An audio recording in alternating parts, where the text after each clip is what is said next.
Hi everyone, welcome back to my channel. Thank you for clicking on this video. If you're one of my subscribers, my few subscribers, thank you for returning to watch a video of mine. And if this is your first time clicking on one of my videos, thank you for supporting a small growing YouTube channel. As per usual, my name is Marmy Newton, and today I will be talking about the first half of season 4 of the Netflix show Outerbanks. And so, yeah, without further ado, let's get into it. So I want to talk about how literally it took within the first 10 minutes of season 4, episode 1, it took just that amount of time for JJ to do something stupid. I feel like when we ended season 3, when they got the gold in the bag and we were like, oh, that's good, and then they showed us that little snippet of them becoming heroes because they got recognized and stuff.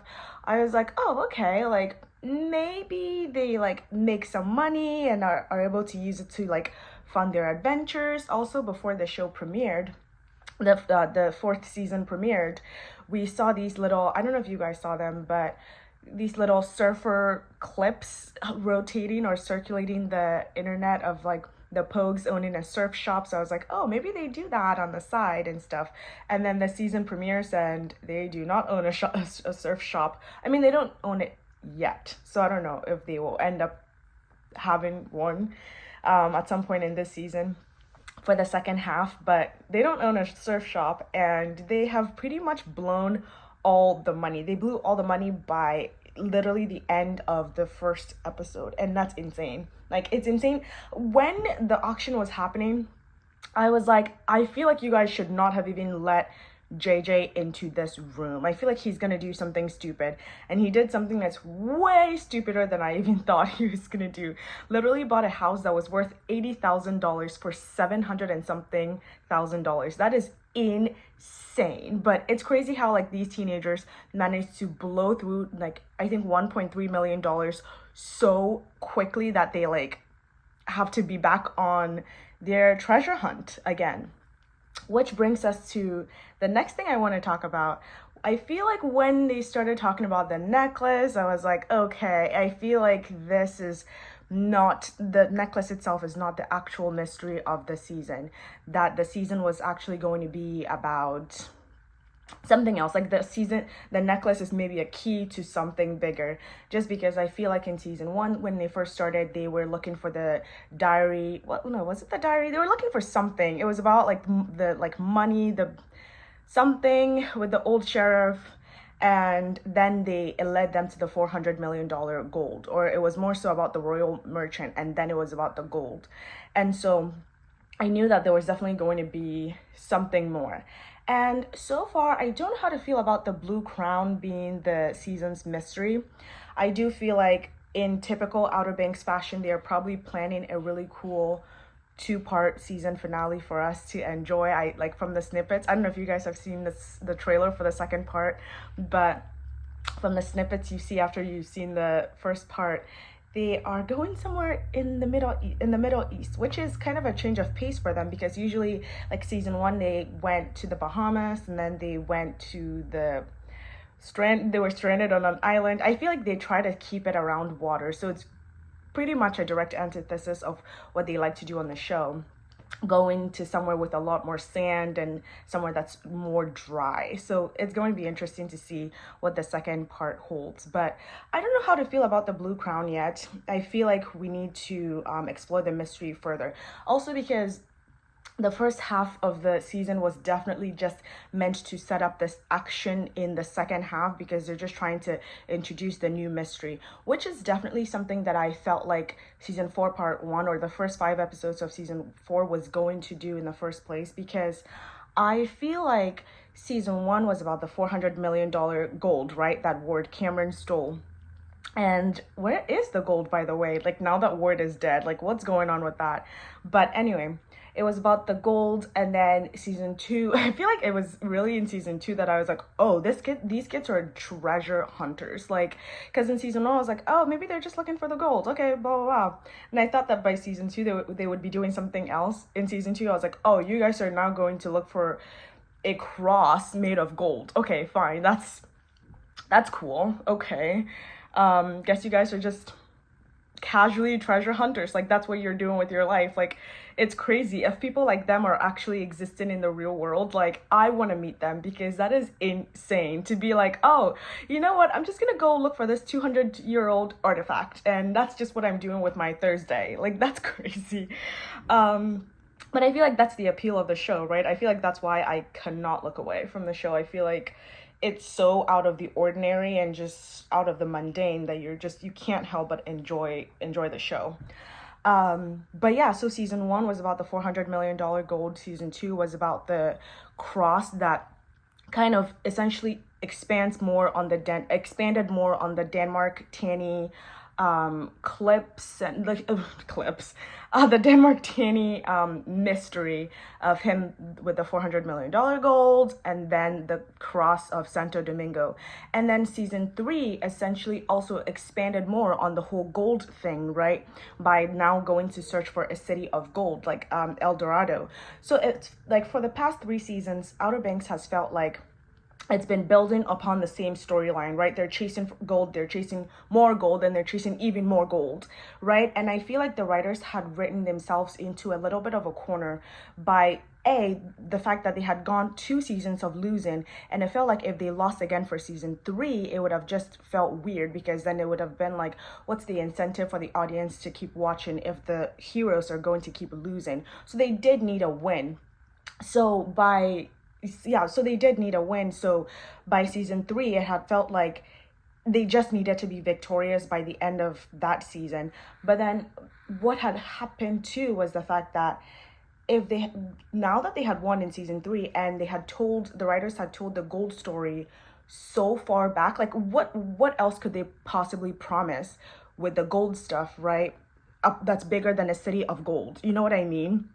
So going into season 4, I already felt like they were going to try to either come up with a completely new mystery, or try to reel the story in some way, somehow, like come back to square one and then try to be able to tell the story again and go up again in terms of like conflict. I don't know if you guys understand what I'm trying to say, but yes, that is how I felt. And it makes complete sense that they end up doing that for season 4, right? They introduce a completely new mystery, it's got nothing to do with gold. This time they're chasing a blue crown. I'm guessing the blue in the crown is a lot of like stones, like important, like, rare gems or something, but they're chasing a blue crown, and it also apparently grants wishes. So they're, and Outer Banks has had like sprinkles of magic here and there, with the little shawl that heals people, with the lady with the cane, I forget her name, but yeah, so it doesn't really shock me that the blue crown is supposed to be able to grant wishes. But yeah, I don't know what to think of the mystery so far. I feel like because like I said, they had written themselves into a corner, they essentially needed to hit the start button on the show all over again, which is why they had to like have them lose the money, so that they can keep like the sense of relatability, and B, like the sense of urgency of why they need to like treasure hunt in the first place, right? And then also introduce a brand new mystery that clears the slate and allows the writers to be able to write again from point A all the way to like, I don't know, point Z or whatever, and be able to rebuild the action and the tension on the show. But I don't know how to feel about the crown yet. I keep saying that, but I genuinely don't know how to feel about it yet. And I feel like I will learn if I like the mystery in the second half of the season. But personally, I really liked season 3, because I feel like a lot of the stories that they were telling had kind of materialized into this really high stakes season. I didn't like season 2 that much. I liked season 1, and I like season 3 the most, and then I like season 1 as my second, and then season 2 as my third. I don't know how I would rank season 4 yet, but I need to kind of look into that. Next thing I wanted to talk about is Terrence's death. I just felt like it was so, like, it was just so unnecessary for the Pogues to, like, go out of their way to cover this man's death up and then, like, try to do so much. I feel like they were just doing way too much because they literally hadn't done anything. Like, it wasn't as if Cleo was involved in something sketchy and weird, and that's why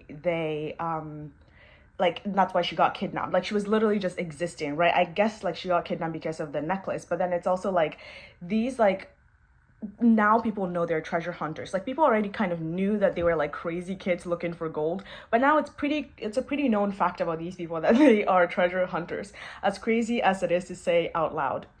And so it's kind of strange that they wouldn't just be like, oh yeah, we were on a mystery hunt and this guy kidnapped her, and then, like, one thing like to the other, and then this other guy literally killed him. Like, they had nothing to do with the actual murder. So it felt just kind of like creating problems for themselves to, like, go and hide the body unnecessarily, and then hide and, like, lie to a cop. It's just, like, weird. But I don't know, I feel like if you guys have a different opinion about that, let me know in the comment section below, above, wherever.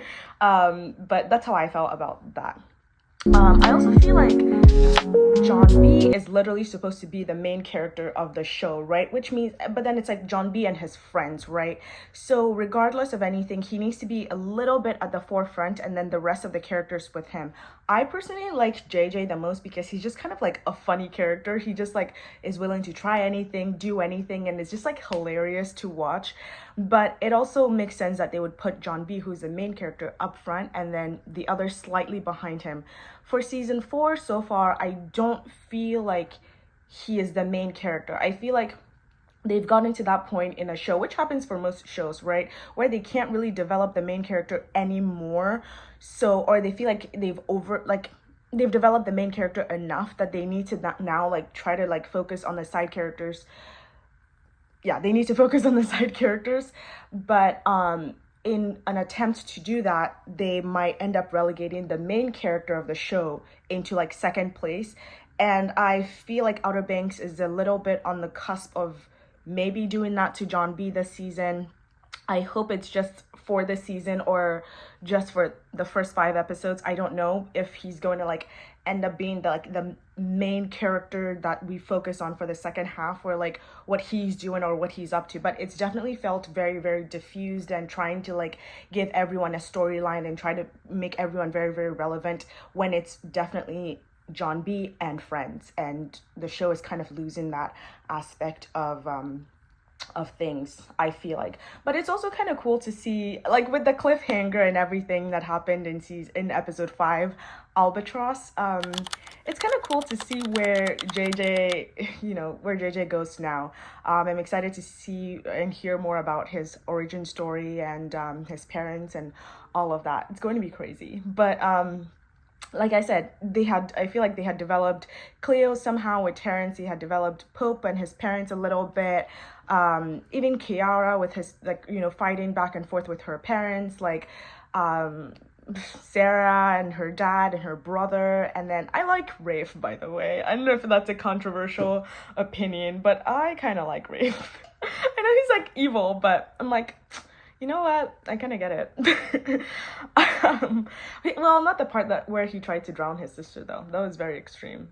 I do not support that. Why would you? That's just weird behavior.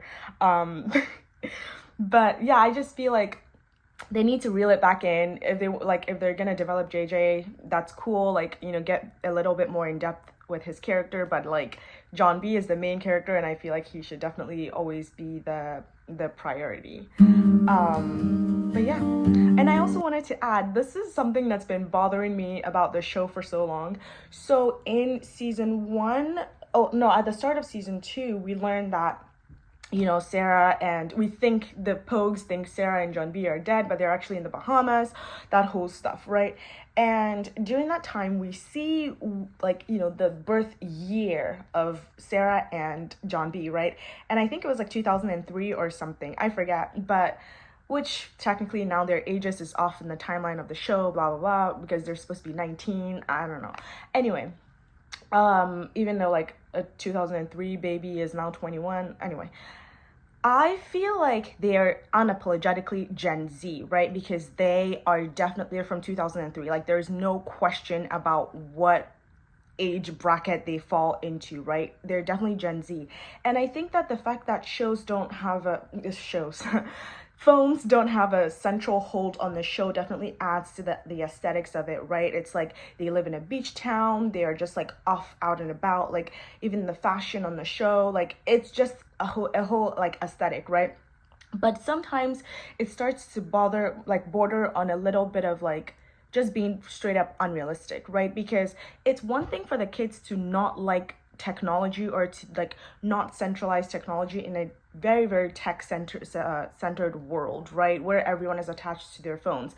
But it's another thing for when they go on like missions and stuff and they literally do not have any form of communication, right? Like I was thinking of this with the graveyard scene where John B was watching the graveyard and then Pope and Sarah were down there investigating, and then Cleo was waiting in the church.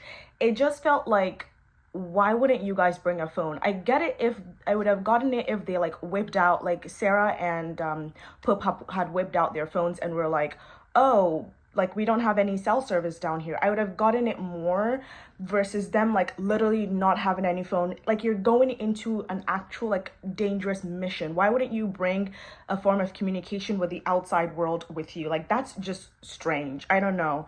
But I feel like there needs to be like a nice little fine line between the show being kind of off the grid and then also being realistic about technology. Because if they had just wanted it to be a show without technology, then they could have just like set it in a completely different like timeline, or like not timeline, like made it a period piece or something.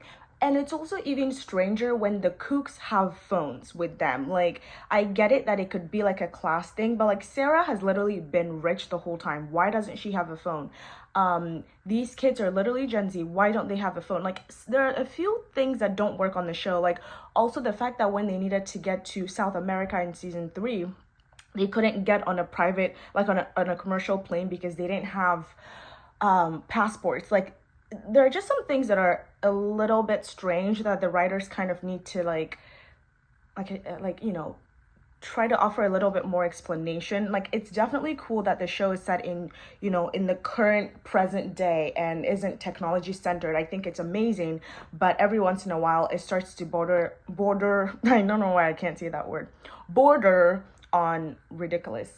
And yeah, I think that they need to look into that. I don't know if you guys agree with me, but in any case, with everything that I have said today and things that I didn't say, if there's something I didn't say that you wish I had touched upon, feel free to leave a comment in the comment section down below.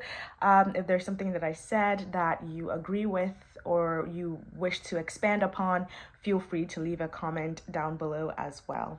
And on that note, thank you guys so much for tuning in. I really appreciate you supporting a small growing YouTube channel, and I hope to see you guys sometime soon and talk about part 2, season 4, part 2 of the Outerbanks. All right, bye guys.